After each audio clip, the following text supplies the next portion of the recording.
यहाँ पे हम लोग देखेंगे चैप्टर 6 का square and square root exercise 6.2 question number 1। Question number 1 का A36।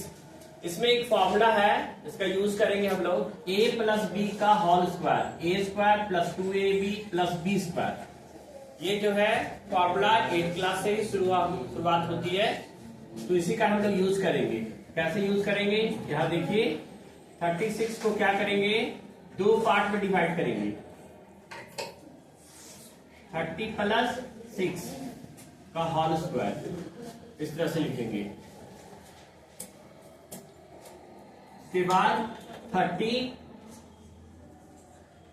स्क्वायर, यानी ये हमारा a हो गया और ये 6 जो है ये b हो गया, प्लस 2 इंटू a की जगह में 30 लिखेंगे और b की जगह में 6 लिखेंगे, प्लस b की जगह में 6 है तो यहां 6 स्क्वायर हो जाएगा।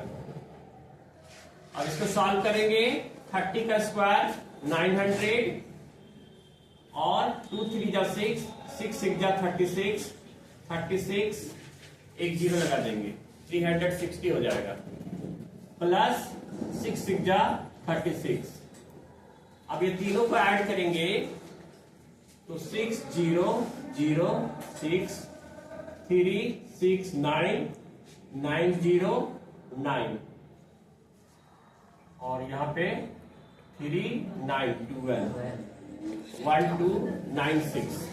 ये हो गया आपका आंसर। ठीक है, now come to question number 2 A 35। तो 35 को क्या करना है, इसमें कह रहा है कि बिना कैलकुलेट किए इसको जो है सॉल्व करना है। बिना कैलकुलेट का मतलब है कि 35 इंटू 35 इस तरह से मल्टीप्लाई करके कैलकुलेट नहीं करना है। ठीक है, तो इसको कैलकुलेट कैसे करना है आइए देखते हैं। 35 का स्क्वायर करेंगे तो यहाँ 30 प्लस 5, तो यहां पर भी स्क्वायर डालेंगे,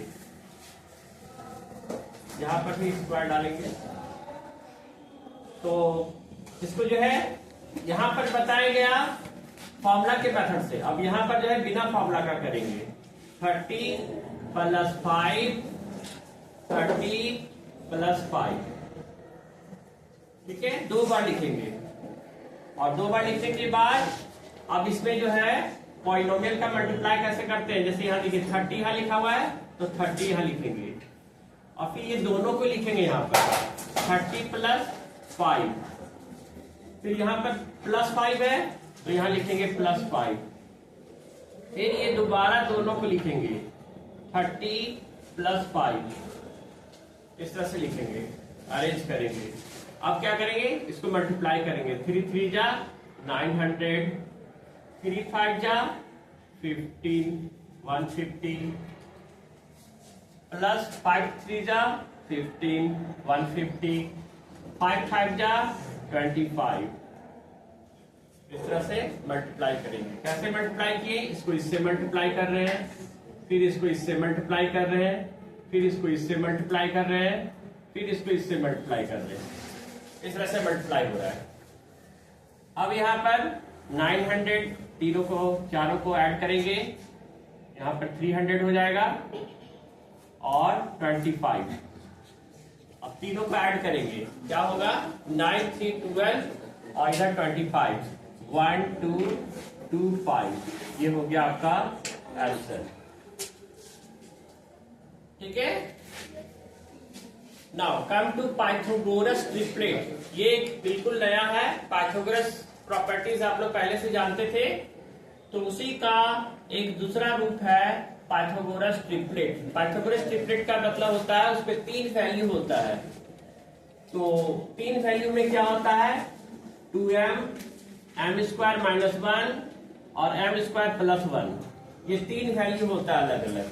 और यहाँ पर m क्या है, एक नेचुरल नंबर है, तो जो नेचुरल नंबर है वो 1 से बड़ा होना चाहिए। 1 से बड़ा का मतलब है कि ना 0 होना चाहिए ना 1 होना चाहिए, यानी कि 2 3 4 कुछ भी हो सकता है। तो यहाँ पर 2m एक वैल्यू बना, m स्क्वायर माइनस 1 दूसरा वैल्यू, और m स्क्वायर प्लस 1 ये तीसरा वैल्यू। ये तीनों वैल्यू मिल करके क्या होता है, ये इक्वल हो जाता है। तो इस तीनों वैल्यू को मिलाकर जब इक्वल हो जाता है तो इसको कहते हैं पाइथागोरस ट्रिपलेट।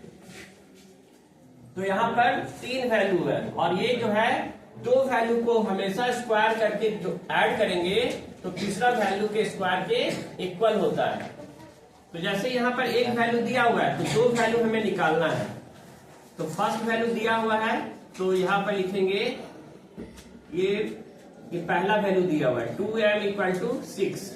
इसमें सबसे पहले आप m का वैल्यू निकालेंगे 6/2 और इसको काटेंगे 3 आया, m का वैल्यू 3। ये पहला वैल्यू दिया हुआ है, अब आपको दूसरा का और तीसरा का निकालना है। तो m स्क्वायर माइनस 1, तो m की जगह में यहाँ क्या लिखेंगे 3 का स्क्वायर माइनस 1, 3 3 जा 9 माइनस 1 इक्वल टू 8। फिर नेक्स्ट निकालेंगे m square plus 1 equal to 3 square plus 1 9 plus 1 equal to 10। तो यही दोनों आंसर हो गया। समझ में आ रहा है?